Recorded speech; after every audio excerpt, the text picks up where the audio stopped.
प्रशासन चला रखा है और ये शायद उन्हीं के परिवार ने या लोगों ने जो पार्टी के रहे होंगे, पहले किसी के नीचे रहे होंगे, उन्होंने चलाया होगा। लेकिन गवर्नमेंट के अंदर फोन करके ऐसी से बोले भाई ये काम कितने दिन में हो जाएगा, बस 3 दिन में हो जाएगा। जो काम 3 साल में नहीं हो 3 दिन में होगा।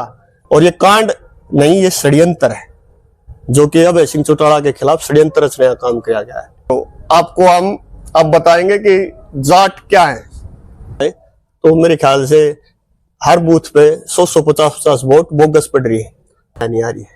वो तो जाकर छापा मारना पड़ता है, वे आ रही है या नहीं आ रही है। जब भी पूछो तो चंडीगढ़ बैठी है, तो इनकी सरकार है और वो बहुत जरूरी काम आ बैठी है। कभी नोता देने चले जाओ, ठीक है आ जाएंगे, कभी नहीं आती। तो वो सरकार में नहीं है लेकिन अपने आप में सरकार है। नमस्कार दोस्तों, मैं हूं परविंदर सैनी। दोस्तों, इस समय अगर हम प्रदेश की बात करते हैं तो प्रदेश में इस वक्त कई ऐसे मुद्दे हैं जिनको लेकर बहस चल रही है और इन्हीं मुद्दों को लेकर हमारे साथ एनएलओ पार्टी के प्रदेश कार्यकारिणी सदस्य सोनू बांगड़ हमारे साथ हैं, जिन्होंने पिछले दिनों ही एनएलओ पार्टी को ज्वाइन किया था। सोनू जी, आपका कार्यक्रम में स्वागत है। नमस्कार भाई साहब, आपके चैनल को देखने वाले दर्शकों को भी मेरा हाथ जोड़ के राम राम। सोनू, आपसे जानना चाहूंगा कि जिस तरीके से आपने पिछले दिनों जो है एनएलओ पार्टी को ज्वाइन किया था, तो आपके मन में क्या थी? क्योंकि लोग तो कह रहे हैं कि एनएलओ पार्टी जो है अब अपने हाशिए पर है, खत्म होती हुई जा रही है एनएलओ पार्टी। नहीं भाई साहब, एक बात बता देता हूँ आपको, पार्टियां कभी भी खत्म नहीं होती और चौधरी अभय सिंह की पार्टी तो बिल्कुल भी नहीं। जिस आदमी की जुबान में रस हो और जुबान का धनी हो, उसकी पार्टी कभी खत्म नहीं होती। मैं चौधरी भूपेंद्र सिंह हुड्डा और दीपेंद्र सिंह हुड्डा के साथ जुड़ा हुआ था, क्योंकि लोग पार्टी से कम और आदमी से ज्यादा जुड़ते हैं। यह हमारे समाज की व्यथा। हम कुछ क्षेत्रवाद की वजह से भी जुड़े हुए हैं। इस क्षेत्रवाद में हुड्डा साहब की कोई मैं ऐसी कमी नहीं काटूंगा कि अभी उन्होंने काम ना कराया। अपने टाइम में काम बहुत कराए, लेकिन वो ऐसे काम नहीं करा पाए जैसे बड़ी यूनिवर्सिटी वो झज्जर में लेके आ सकते थे। बाढ़सा का जो एम्स बनाया जो बाढ़सा में, उसको झज्जर में ला सकते थे। वो बिल्कुल दिल्ली के नजदीक जाके बैठा दिया। हमें फिर से वही जाना पड़ रहा है, दूर वालों को वही जाना पड़ रहा है। आप झज्जर के उस रोड पे ले जाते जहाँ पे फैक्ट्री एरिया इन्होंने दिया, जहाँ पे इन्होंने एनटीपीसी लगाई, वहां पे हमारे बाढ़सा में बड़ा एम्स देखते तो काम का था। और इस प्लांट को वहां पे टेकते तो बहुत अच्छा रहता। अब वहां के लोग हर रोज बीमार पड़ रहे हैं, क्योंकि ये इनका विजन है, जो वो विजन इतना लंबा नहीं था कि किस चीज को कहां पे सेट करूं। अगर ये यूनिवर्सिटी दे देते हमारे यहाँ पे बढ़िया वाली को, लॉ की यूनिवर्सिटी या फिर पशुओं के अस्पताल की यूनिवर्सिटी, इस तरह की अगर कोई यूनिवर्सिटी लाते तो मानता मैं कि हाँ, गीता बुक्कल के टाइम में भी काम हुआ भाई। उस टाइम पे शिक्षा मंत्री थी, ये कुछ भी लेके आ सकते थे, लेकिन नहीं, इन्होंने हमारे यहाँ के बच्चों को सिर्फ इतना ही देना था कि ITI करो और तुम नौकरी करो छोटी मोटी। सुनो, आपने कहा कि अभय चौटाला जुबान का धनी है, ठीक है, लेकिन लोग कह रहे हैं कि अभय चौटाला घमंडी है, लोगों से ठीक ढंग से बातें नहीं करता है, इस तरह की बातें चलती हैं। भाई साहब, ये एक प्रशासन चला रखा है और ये शायद उन्हीं के परिवार ने या लोगों ने जो पार्टी के रहे होंगे, पहले किसी के नीचे रहे होंगे, उन्होंने चलाया होगा। लेकिन मैं खुद वास्तव में, आप मानोगे नहीं, मैं कल पार्टी की वहां पे ज्वाइनिंग थी तो कुछ बंदों को लेके गया था। तो वहां पे मैंने बोला भाई साहब, मैंने चौधरी भी नहीं लगाया वहां भाई साहब, ये तो आदित्य से मिला दिए मैंने। इस तरह की बातें मैं कर रहा जैसे मैं आपसे घर की बातें कर रहा हूँ।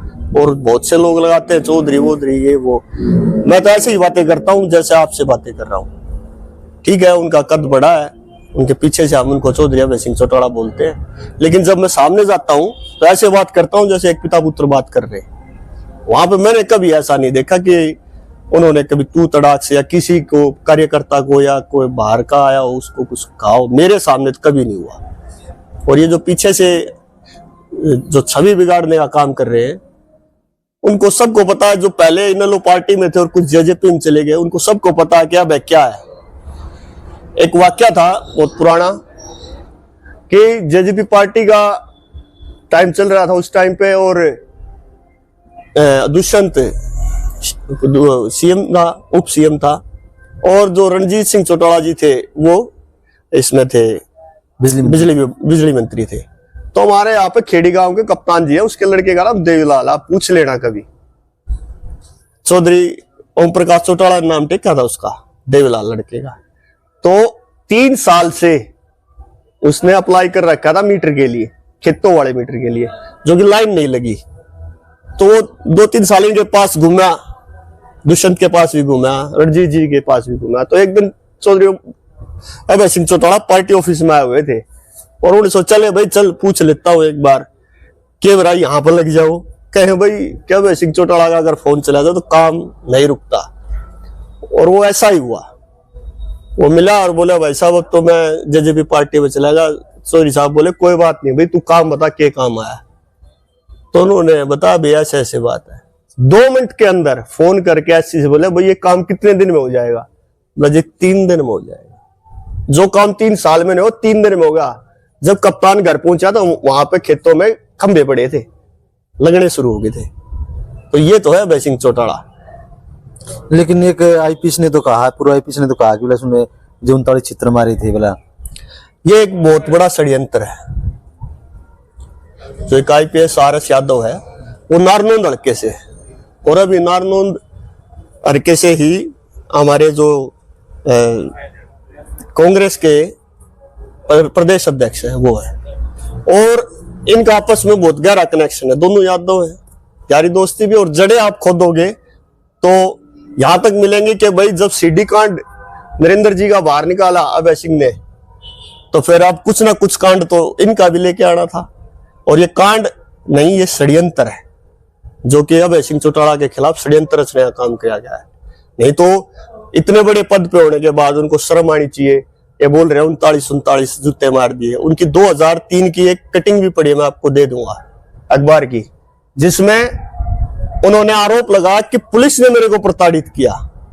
अभय सिंह चौटाला ने नहीं, तो उसी टाइम लिखते पुलिस ने उनको प्रताड़ित किया, न कि अभय सिंह चौटाला ने। दादा गौतम ने कहा कि बोला अब 2 सीटें हैं, आगे बोला 2 भी नहीं आएंगी। पहले इससे पहले 1 थी, अब 2 होगी। अगली बार क्या पता ये 70 हो जाए, क्योंकि लोगों का रुझान से बढ़ेगी, दादा गौतम की बात से नहीं बढ़ेगी बात। वो अपनी आगे चल के और दादा पोता किसी को बना के देख लियो, क्योंकि हल्के तो फिर हमारे पड़े हैं ना। अब उन्होंने जो जाटों को भद्र बोला, जाट इस बात को 3-3, 4-4 पीढ़ी याद रखेंगे दादाजी, आप बेफिक्र रहो। आपको हम अब बताएंगे कि जाट क्या है। एक तरफ तो दादा गौतम जाटों के बारे में बोल रहे हैं और दूसरी तरफ अभय चौटाला का बयान सुना कि वो जाटों के पक्ष में बोल रहे हैं कि बोला भाई अगर हमारी सरकार में तो हम जाटों के लिए ये कर देंगे वो कर देंगे। तो क्या हरियाणा में फिर से जो है जात पात की राजनीति चल रही है? नहीं, उन्होंने ये कभी नहीं कहा कि मैं जाटों के लिए ये कर दूंगा। छोटराम के लिए उन्होंने कहा, छोटराम धाम के लिए बोला। और वो धाम में अकेले को जाटों के बच्चे पढ़ने के लिए नहीं आएंगे, वहां भी ऐसे ही रिजर्वेशन चलेगी कि इतनी सीट उसकी और इतनी सीट उसकी है। वहां पे अब आप उसको जाट, अगर चौधरी छोटूराम का नाम अगर आप जाट से जोड़ रहे हो तो गलत जोड़ रहे हो, क्योंकि वो तो दीन बंधु सर छोटूराम है और उन्होंने दीनों इनों के लिए काम किया, तब उनको दीन की उपाधि दी गई थी। और सर की उपाधि उन्होंने जो अंग्रेजों ने दी थी वैसे ही नहीं मिलती, किसी को नहीं मिल रही। आप कांग्रेस पार्टी से पहले जुड़े रहे हैं? हाँ बिल्कुल। तो अब कांग्रेस पार्टी मुद्दा उछाल रही है कि वोट चोरी हुए हैं, तो आपको क्या लगता है कि वोट चोरी वाकई में हुए हैं? वोट चोरी बिल्कुल नहीं हुए, क्योंकि एक एक वोट हमें पता है, मैं इनका एजेंट था। मेरे गांव में तो एक वोट नहीं पड़ी, कोई बाहर की वोट नहीं पड़ी, जबकि ये हुआ है बाहर गए हुए आदमियों की काफी वोटें पड़ी है। ये अगर जांच का विषय है, अगर पूरी कॉन्स्टिट्यूएंसी में देखा जाए तो मेरे ख्याल से हर बूथ पे 100-150 वोट बोगस पड़ रही है। कांग्रेसियों ने घेरी है? कांग्रेसियों ने घेरी। आपने भी घेरी है? नहीं, मैंने नहीं घेरी। तो जो अब ये झूठ फैला रही है कांग्रेस पार्टी, कह रही है कि बोले हर जगह वोट चोरी हुए हैं, तो क्या आप ये मान रहे कि उल्टा कांग्रेस वोट चोर है? एक आदमी के कहने से कि वोट चोरी होगी, और जो लोग वहां पे जब काम कर रहे होते हैं उनको पता होता है कि वोट चोरी कैसे हो रही है। तो हर कॉन्स्टिट्यूएंसी में वोट चोरी चौधरी भूपेंद्र सिंह हुड्डा ने की है, चौधरी दीपेंद्र सिंह हुड्डा ने की है, जो अपने वर्करों से वोटें डलवाई हैं बोगस। बाहर गई हुई, ये है वोट चोरी। इसको वोट चोरी बोलते हैं। क्या है ये, एक बाहर का एक फोटो ला के लगा लिया, किसी पूरे हरियाणा में एक वोट मिली है और वो भी कहीं बाहर की लड़की की फोटो, क्या पता मिसप्रिंट हो जाता है। ये तो मेरे साथ हुआ था एक बार कि मेरा जो आई कार्ड था उस पर मेरी घरवाली का फोटो था और मेरे वाले पर जो था घरवाली का और उसके पर मेरा।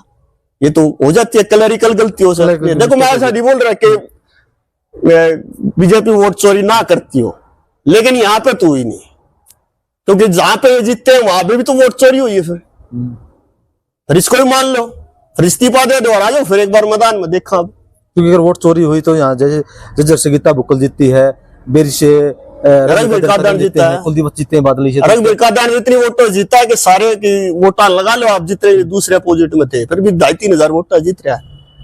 तो वही क्या पूछ रहा हूँ कि क्या उसके बाद भी वोट चोरी कर सकती है कौन? नहीं, ये सिर्फ आपने जो दोनों बहु बेटा ने हरकत करी, जो एक गोल्डन चांस था, जो कि सच में सच गए बिल्कुल थाली हमारे हाथ में आ गई थी सरकार की, उसको लात मारने का काम करा इसने। और वो कैसे किया?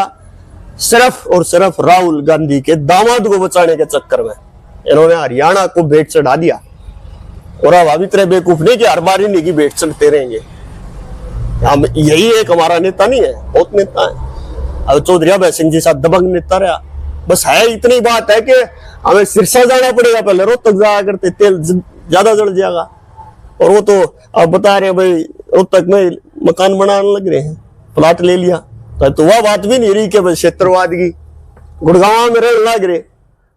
आप जज्जर में रहते हैं तो विधायक यहाँ से गीता बुक्कल है, तो उनका व्यवहार कैसा था? देखो, गीता बुक्कल जी से मिलते हैं तो बोलने में चलो ठीक है, पोलाइटली है, लेकिन काम करने में लोग कहते हैं यहाँ जज्जर रहती नहीं, मतलब बाहर रहती, कभी कभी आती है। देखो असल में तो जो उसके पीए हैं वो कभी बताएंगे ही नहीं आपको कि वो आ रही है नहीं आ रही है।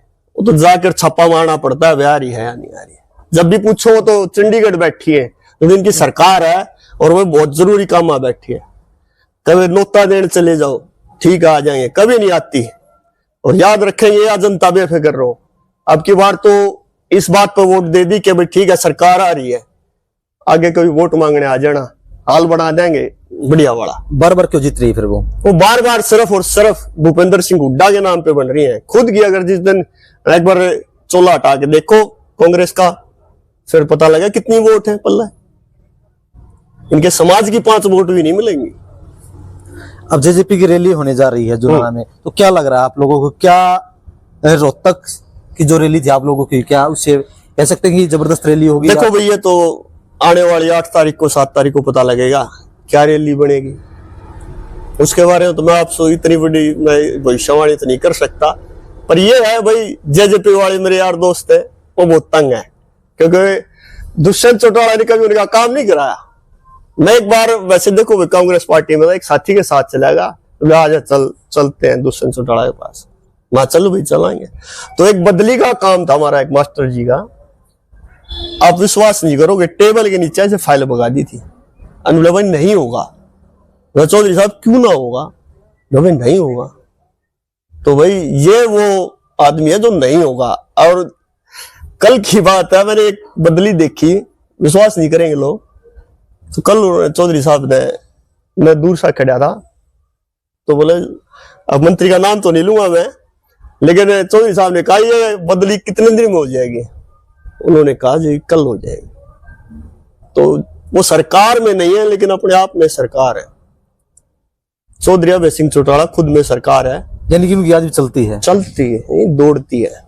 अगर उन्होंने कह दिया हाँ तो हाँ है, काम वो रुकेगा नहीं। वजह क्या है? क्योंकि ना तो एमएलए है ना वो एमपी है। देखो मैं आपने बताऊं, एक दबंगी होती है ना, जो दबंग नेता होता है, क्योंकि आपकी हाँ तो हाँ, ना तो ना।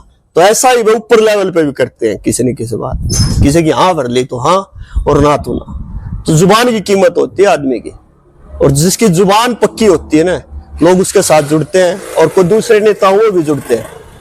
सिर्फ और सिर्फ जबान पक्की होनी चाहिए आदमी की। ये नहीं कि भाई ठीक है उड्डा सरकार वोट मन दो और हम ले जाके बेच दे, इन दो रहे कटरार दो ले जा बेच दे। हम तो पहला कटा थे इन्हें तो मरवा दिए, हमारे 750 किसान मरवाए, हमारे गोली चलवाई, आइए सोचेंगे हम इन्हें वोट दे देंगे, जिंदगी में वोट नहीं दें। कहीं वो मानते हो कि जे बीजेपी मारे तो वोट ले जाएगी, मैं दूसरे की कहता नहीं, लेकिन मारे तो वोट ले जाएगी, या मान नहीं सकता मैं। पिछले आने वाली 3 पीढ़ी आना है, समझा के जाऊंगा भाई इस पार्टी दी वोट ना दे दियो। सुनो, पिछले कई दिनों में हमने देखा कि कई बड़े जो लोग हैं दूसरी पार्टी को छोड़कर इनेलो पार्टी में शामिल हुए हैं, तो क्या भविष्य में कोई बड़ा पेड़ भी गिर सकता है यहाँ आसपास के एरिया से?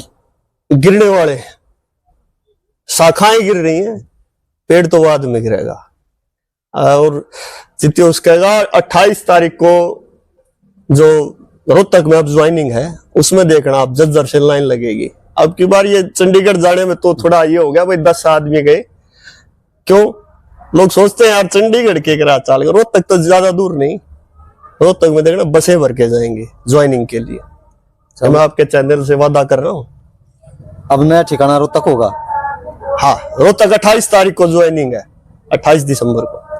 कोई बड़ा नाम किसा खुलासा करेंगे आप? नहीं, अभी नहीं करूंगा कि भाई मना ले यार, रातन मना ले, हम नाम ले दें रात में मना लेंगे, मैं गलत बनी है। आप देखियो तो मक्का कर देंगे उससे। तो चलिए दोस्तों, कहीं ना कहीं इनेलो पार्टी में का कुनबा लगातार जो है बढ़ रहा है, लेकिन विरोधी भी अपनी तरीके से नए तंज जो है वो कस रहे हैं। लेकिन इनेलो पार्टी दावा कर रही है कि 28 तारीख को जो है बड़ी ज्वाइनिंग होगी, और जिस तरीके से लगातार जो लोग इनेलो पार्टी में बढ़ रहे हैं, वो ये भी मान रहे हैं कि आने वाला वक्त जो है वो इनेलो पार्टी का हो सकता है। सोनू, हमसे बातचीत करने के लिए आपका बहुत बहुत धन्यवाद। धन्यवाद।